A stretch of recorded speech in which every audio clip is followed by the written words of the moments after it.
Hello students, कैसे हैं आप सभी लोग। आज हम जिस टॉपिक को स्टार्ट करने जा रहे हैं वो है एंटी नियोप्लास्टिक एजेंट। तो ये टॉपिक स्टार्ट करने से पहले मैं आप लोगों को ये बता दूं कि जिन लोगों ने अभी मेरा चैनल लाइक सब्सक्राइब नहीं किया है वो लाइक सब्सक्राइब कर लें और दोस्तों में अपने फ्रेंड्स में शेयर करना ना भूलें। तो अब हम इसको स्टार्ट करते हैं। क्या है ये anti neoplastic agent. Anti neoplastic agent क्या होता है? ऐसे ड्रग जिसका यूज़ हम कैंसर के ट्रीटमेंट में करेंगे, उन सब ड्रग को क्या बोलेंगे? उनको कहेंगे एंटी नियोप्लास्टिक एजेंट। डेफिनेशन देख लेते हैं। Anti neoplastic agents are the medication use to treat cancer. मतलब जो भी ड्रग कैंसर के ट्रीटमेंट में यूज़ होगा उसको कहेंगे एंटी नियोप्लास्टिक एजेंट्स। इसका दूसरा नाम भी और क्या होता है? एंटी कैंसर भी कहते हैं इसको साइटोटॉक्सिक एजेंट भी कहते हैं और हैजार्डस ड्रग भी कहते हैं। तो इसको 3 नाम से जानते हैं। अच्छा, ये जनरली किस फॉर्म में रहेगा? जनरली ये लिक्विड फॉर्म में रहता है जिसको इंजेक्ट करते हैं बॉडी के अंदर। समटाइम्स इसके कभी कभी पिल्स भी अवेलेबल रहते हैं। तो एंटी नियोप्लास्टिक एजेंट का उसका डेफिनेशन देखें कि वो क्या जो कैंसर में यूज़ होता है उसको एंटी नियोप्लास्टिक एजेंट कहते हैं। इसको एंटी कैंसर भी कह सकते हैं और cytotoxic agent and hazards agent भी कहते हैं।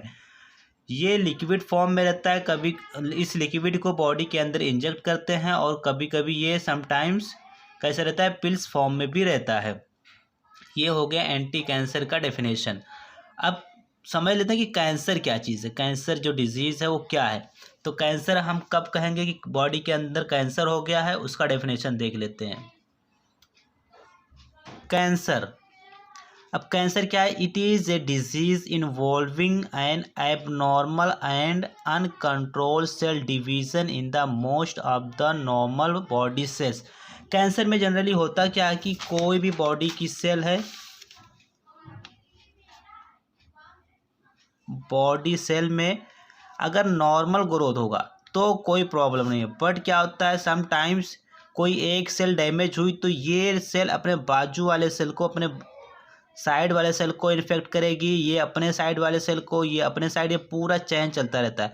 ऐसे ये पूरे एरिया में क्या होता है, वहाँ पे कैंसर सेल फैल जाते हैं।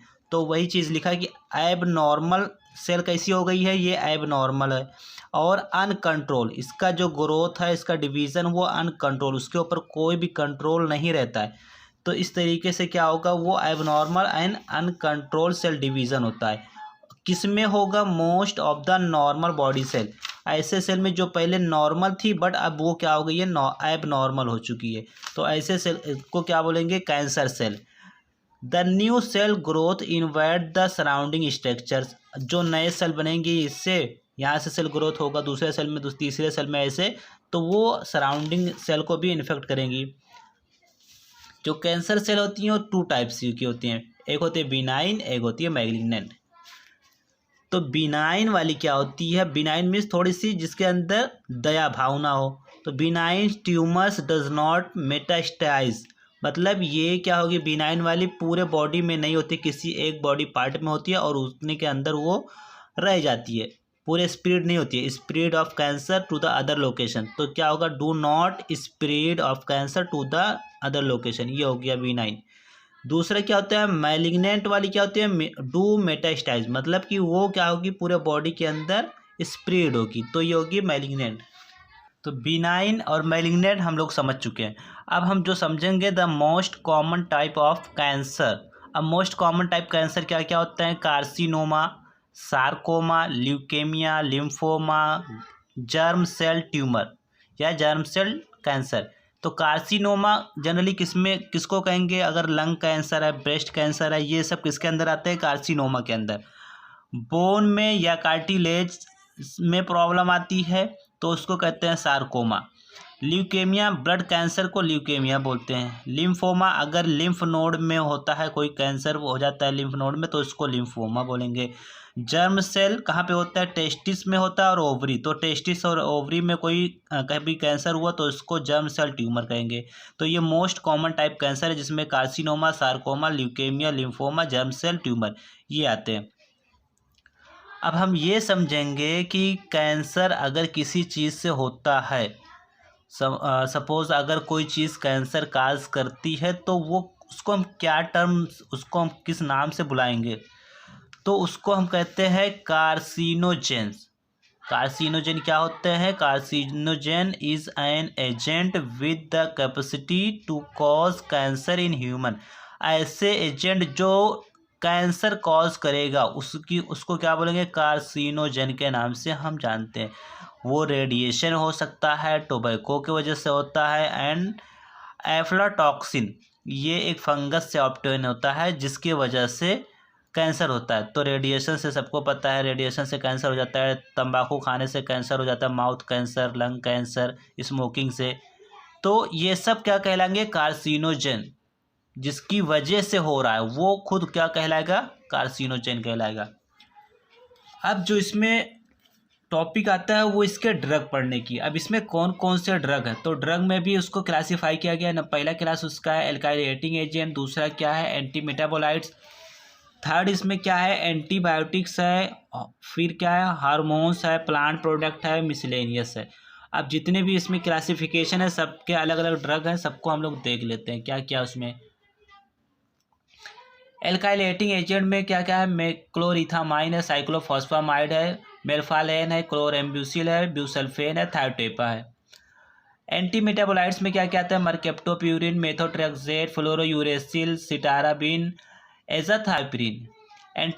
एंटीबायोटिक्स में क्या आता है? Dactinomycin, daunorubicin, actinomycin D, mitomycin सी।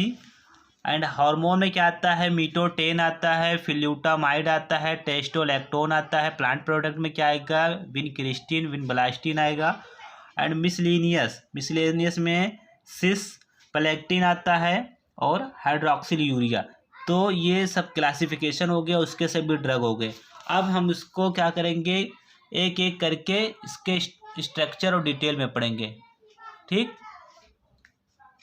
अब जो एल्काइलेटिंग का पहला था, एल्काइलेटिंग एजेंट का, उसमें मेक्लोरिथामाइन, तो ये इसका स्ट्रक्चर है, ये कुछ ऐसे चिड़िए की पंख की तरह से है, जिसमें एक नाइट्रोजन बीच में है और ये यहाँ पे एक Cl है, एक Cl यहाँ पे मेथाइल ग्रुप है।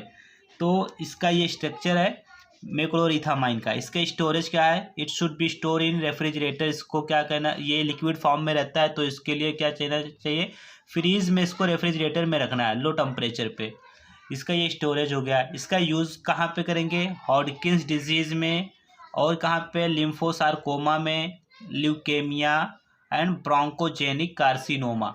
तो ये इसके 4 यूजेस दिया है: Hodgkin's disease, lymphosarcoma, leukemia and bronchogenic carcinoma, ठीक।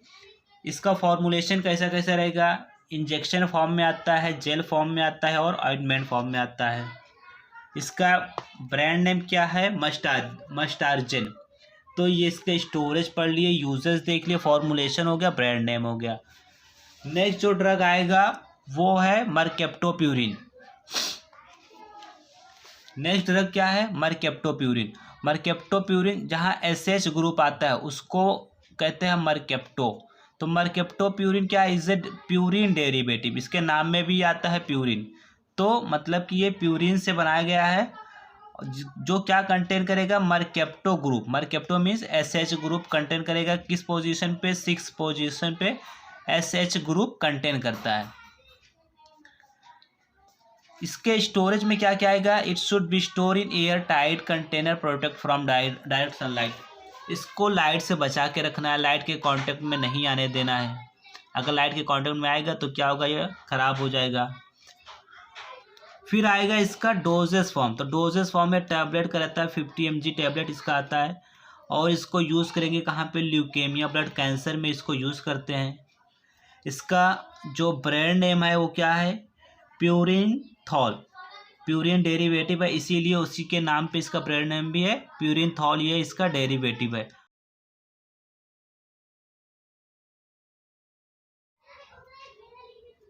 इस लेक्चर में बस इतना ही। आगे का भी कंटिन्यू इसमें और रिमेनिंग स्ट्रक्चर है जिसको करना बाकी है। तो जो लोग नए हैं वो लोग हमारे चैनल को सब्सक्राइब कीजिए, लाइक और शेयर करना ना भूलें, और कमेंट ज़रूर लिखें। कमेंट में लिखें आपको कौन से टॉपिक पे लेक्चर चाहिए, ठीक, उस पर हम वीडियो बनाएंगे। Thank you for watching.